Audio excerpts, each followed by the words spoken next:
Assalamualaikum. Di video kali ini kita akan mempelajari prinsip-prinsip dasar desain grafis dari nol. Apa yang akan kita pelajari dari video kali ini? Kita akan belajar mengenai 5 hal mendasar dari desain grafis.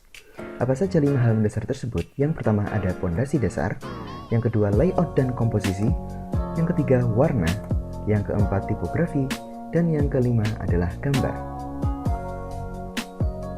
Hal paling fundamental dalam desain grafis bisa kita bagi menjadi garis, bentuk, tekstur, dan keseimbangan.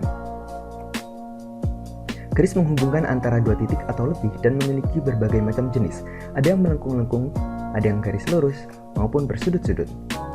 Garis dapat berfungsi sebagai pemisah antara dua konten, memberikan penekanan dari suatu tulisan, atau bisa juga sebagai penuntun visual.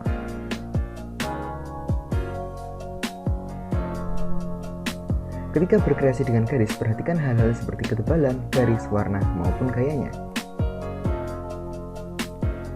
Bentuk dibagi menjadi dua, ada bentuk geometris, yaitu bentuk yang biasa dan umum, serta bentuk organis yang memiliki bentuk yang lebih bebas. Bentuk ada yang dalam 2 dimensi, ada juga yang dalam 3 dimensi. Bentuk terlihat 3 dimensi dengan memberikan petunjuk-petunjuk seperti pencahayaan, bayangan, dan perspektif untuk menciptakan ilusi kedalaman. Bentuk membuat kita memahami tanda maupun simbol, bahkan meski tanpa teks sekalipun. Sementara tekstur menunjukkan kualitas dari suatu permukaan. Apakah permukaan itu terlihat licin, lembut atau kasar, keras atau lunak, dan lain-lain. Dalam dunia desain grafis, keseimbangan merupakan salah satu penentu utama apakah suatu desain akan enak untuk dipandang atau tidak. Keseimbangan seperti ini disebut dengan keseimbangan visual. Tipe keseimbangan visual yang pertama adalah simetris, di mana ada sumbu tengah yang membagi wilayah desain sehingga sisi yang terbagi terlihat seimbang dan serupa. Tipe lainnya disebut keseimbangan asimetris. Asimetris tidak membagi wilayah desain sebagaimana simetris. Asimetris lebih fleksibel dan memerlukan kepekaan seni visual kita atau intuisi supaya desain kita terlihat enak untuk dipandang. Ibaratnya dalam timbangan, berat kedua sisi boleh jadi tidak sama persis, tapi jika kita menggeser beban yang lebih berat mendekat ke titik tumpu, maka timbangannya bisa tetap seimbang. Atau bisa juga dengan menambah beban sisi yang lebih ringan supaya menjadi seimbang. Berikut ini adalah contoh desain dengan keseimbangan yang simetris. Bisa dilihat bahwa dia membagi sisi antara kiri dan kanan itu terlihat seimbang dan simetris. Sementara yang ini adalah contoh dari desain dengan keseimbangan asimetris. Meskipun ia terlihat kanan dan kirinya tidak sama persis, namun kita bisa melihat bahwa desain ini tetap saja enak untuk dipandang. Oh maaf, kalau ini contoh desain yang tidak seimbang. Nah, begini lebih baik.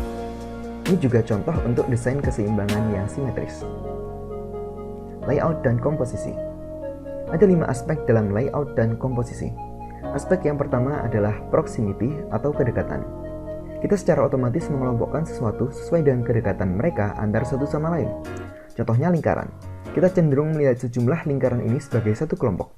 Namun, ketika ada jarak kedekatan yang berbeda, kita melihatnya menjadi kelompok yang berbeda, padahal jumlah elemen di dalamnya tidak berubah sama sekali. Atau, kita tidak menggeser apapun di dalam kelompok ini, tetapi cukup menghilangkan beberapa elemen di dalamnya, dan kini kita melihat ada 3 kelompok yang berbeda. Pengelompokan yang seperti ini seringkali kita gunakan dalam desain untuk memisahkan judul dengan teks. Kita coba ambil contoh dalam teks. Ketika 3 tulisan memiliki jarak yang sama, kita melihat mereka berdiri sendiri-sendiri.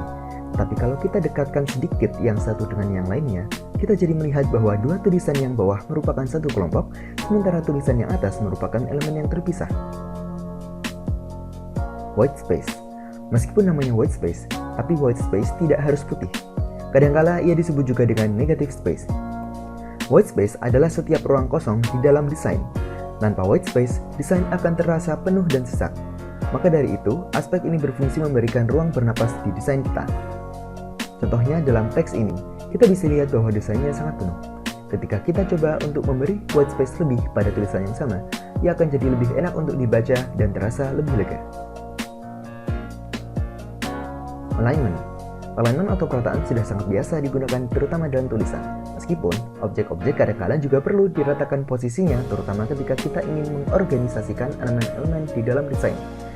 Tanpa elemen yang baik, desain kita akan terasa berantakan. Dan ketika kita telah memberikan alignment, sebenarnya ada garis tak terlihat yang meluruskan elemen-elemen dalam desain kita. Garis inilah yang membantu audiens untuk membaca teks yang tersedia. Kontras. Kontras membuat elemen tertentu dalam desain terlihat berbeda sehingga kita dapat membuat audiens memperhatikan elemen yang ditonjolkan. Kontras bisa diberikan dalam menunjukkan perbedaan ukuran, warna, tingkat intensitas warna, bentuk, maupun alignment. Dalam teks, kontras membantu kita untuk menangkap informasi-informasi penting, misalnya dengan memberikan perbedaan font, ketebalan, dan ukuran. Perbedaan yang mengarahkan fokus kita pada elemen-elemen tertentu ini yang disebut dengan hierarki visual. Repetition. Repetition atau pengulangan menunjukkan adanya konsistensi di dalam desain. Konsistensi membantu audiens untuk fokus kepada konten yang ingin disampaikan di dalam desain sehingga fokusnya tidak terganggu karena terlalu banyak variasi. Kalau kita perhatikan di poster ilmiah ini, kita akan menyadari bahwa hanya ada 2 jenis font untuk tulisan sebanyak ini. Font A digunakan untuk judul, subjudul, dan penekanan informasi tertentu, sementara font B digunakan untuk informasi yang lebih rinci. Kedua jenis font digunakan berulang kali sesuai dengan fungsinya. Tidak hanya font, warna juga demikian. Perpaduan warna yang konsisten ini merupakan penerapan dari apa yang disebut sebagai palet warna. Begitu juga dengan elemen-elemen lainnya seperti heading, objek tambahan, dan juga ilustrasi atau icon. Ketika tidak menerapkan repetisi konsisten ini, desain menjadi terlihat aneh dan fokus audiens akan tertuju pada hal-hal aneh yang tidak kita maksudkan untuk terlalu diperhatikan. Itu adalah 5 aspek dasar dari layout dan komposisi. Selanjutnya, warna. Sebelum mulai mendesain, desainer perlu menentukan terlebih dahulu warna apa yang akan digunakan dan apakah perpaduan warnanya akan cocok. Untuk menjawab pertanyaan itu, teori warna akan menjelaskannya. Ini adalah roda warna. Sebagaimana yang kita kenal, ada warna primer yang terdiri dari biru, merah, dan kuning. Perpaduannya menciptakan warna sekunder, ungu, oranye, dan hijau. Perpaduan antara warna primer dan sekunder yang saling berdekatan menghasilkan 6 warna tersier. Misalnya, kuning ditambah hijau jadi hijau kekuning-kuningan. Warna terdiri dari 3 unsur, hue, saturation, dan value. Hue adalah kata lain dari warna yang ada di roda warna. Saturation menentukan apakah warna akan mencolok atau samar, sementara value bisa juga kita sebut pencahayaan yang mengatur gelap hingga terang. Ada beberapa formula warna yang bisa digunakan supaya kita mendapatkan perpaduan warna yang cocok. Yang pertama, monokromatik. Formula ini hanya menggunakan satu jenis hue, kemudian variasinya diatur dengan memainkan saturation dan value. Begitu pula dengan formula-formula berikutnya dalam menemukan variasi warna. Saturation dan value akan sangat berperan dalam hal ini. Formula berikutnya adalah analogous. Analogous menggunakan hue yang berdekatan. Sebaliknya, complementary justru menggunakan paduan hue yang saling berlawanan. Split complementary seperti complementary dengan satu sisi yang dipecah ke hue di dekatnya. Perpaduan triadik memilih warna dengan membentuk segitiga sama sisi di roda warna. Dan yang terakhir, tetradik yang menggabungkan 2 hue yang berlawanan. Tetradik akan lebih optimal jika komposisinya ada warna yang lebih dominan dibanding yang lain. Jangan mencoba untuk memadukan warna-warna yang terlalu mencolok, karena itu tidak akan nyaman untuk dilihat. Cobalah untuk merubah tingkat saturation dan value-nya agar terlihat lebih melegakan. Warna tidak hanya memiliki fungsi estetika, tetapi dia juga bisa membawa pesan tertentu. Ini yang disebut dengan interpretasi warna. Merah melambangkan energi, passion, dan bahaya. Oranye menandakan kreativitas, muda, dan antusiasme. Kuning menunjukkan keceriaan, harapan, dan spontanitas. Sementara biru melambangkan ketenangan, kejujuran, dan kecerdasan. Hijau menunjukkan kealamian, pertumbuhan, harmoni, kekayaan, maupun stabilitas. Sementara ungu akan mengesankan kemewahan, misteri, dan spiritualitas. Pink menunjukkan feminitas, bermain, dan suasana romantis. Coklat menandakan kebajikan, kehangatan, dan kejujuran. Hitam menunjukkan kekuatan, elegan, dan kebijaksanaan. Putih melambangkan kesederhanaan, dan abu-abu menunjukkan profesionalitas, formalitas, dan konvensional. Kalau menggabungkan berbagai macam warna menjadi warna-warni atau pelangi, ia akan mengesankan kreativitas, kesenangan, dan keberagaman. Namun, meskipun warna-warna memiliki maknanya tersendiri, tapi penyampaian pesannya juga tergantung pada konteks dan juga elemen-elemen lain yang membangunnya seperti bentuk. Apakah setiap mendesain harus membuat palet warna sendiri? Tidak harus. Kita boleh ambil warna dari web penyedia palet warna seperti Adobe Color atau Colors. Kita juga bisa mengambil warna dari suatu foto ataupun dari desain lain yang sudah ada. Selanjutnya, tipografi. Tipografi adalah penampilan suatu teks. Dia ada di setiap tulisan yang kita lihat. Dalam tipografi dikenal istilah font. Secara umum, font dibagi menjadi serif, sans serif, dan selain kedua itu. Serif memiliki ciri khas tambahan garis kecil di ujung huruf. Serif memiliki kesan klasik, vintage, dan tradisional. Kita biasa menemukan jenis font serif di dokumen-dokumen resmi seperti surat, skripsi, koran, buku teks, dan lain-lain. Salah satu font serif paling populer adalah Times New Roman. Sans serif. Sans serif artinya tanpa serif. Ia tak memiliki garis tambahan di ujung huruf sebagaimana serif. Sans serif membawa kesan yang lebih modern atau santai seperti namanya sans. Jenis ini lebih sering digunakan pada media digital, misalnya sebagai subtitle di YouTube. Salah satu contoh sans serif yang sedang kalian lihat ini bernama Open Sans. Font lainnya. Font jenis lainnya ada display, backletter, script, maupun kaligrafi. Font-font ini biasanya digunakan sebagai dekorasi atau judul utama. Font-font ini kurang cocok disajikan dalam bentuk paragraf panjang. Sebagai contoh, perhatikan font bernama Le Festin dari jenis script.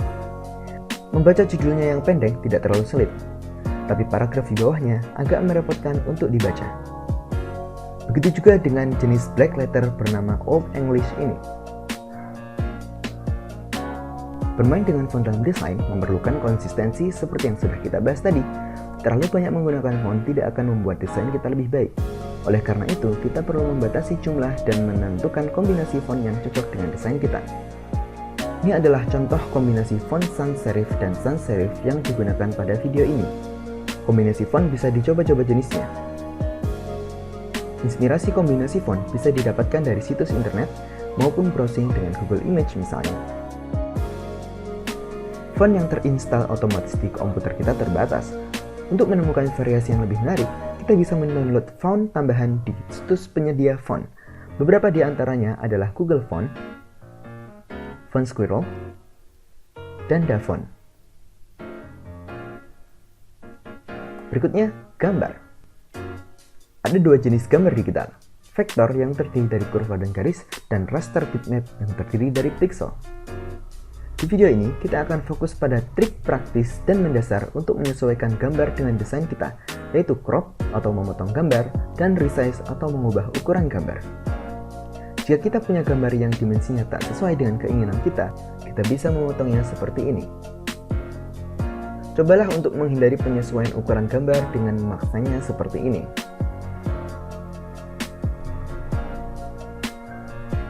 Contoh lain, misal kita ingin mengambil gambar sebagai header media sosial kita, potonglah gambarnya seperti ini. Tapi jangan seperti ini ya. Dalam mengubah ukuran gambar pun ada aturan tak tertulis. Jika kita memiliki gambar yang beresolusi tinggi dan mau mengecilkannya, itu tidak apa-apa. Tapi jangan coba sebaliknya. Apabila gambar resolusi kecil dibesarkan, itu akan merusak kualitas gambarnya. Untuk berjaga-jaga, gunakanlah gambar dengan resolusi tinggi untuk menjaga kualitas gambar di desain kita. Selain itu, dalam mengubah ukuran gambar, selalu pertahankan rasio. Untuk mendapatkan foto atau gambar, jangan asal ambil dari internet. Terkadang, gambar yang kita temukan di internet memiliki hak cipta. Oleh karena itu, lebih baik gunakan situs web penyedia gambar gratis dan berkualitas. Untuk foto, ada Gratisografi, Pixabay, Unsplash, dan ada juga situs lainnya. Sementara untuk vektor, bisa diakses di situs seperti Fictizy, Freepik, dan penyedia situs vektor lainnya. Oke, jadi apa yang sudah kalian pelajari hari ini? Nah, sampai sini dulu video kita kali ini. Semoga apa yang kita pelajari hari ini bermanfaat. Terima kasih sudah menonton. Wassalamualaikum.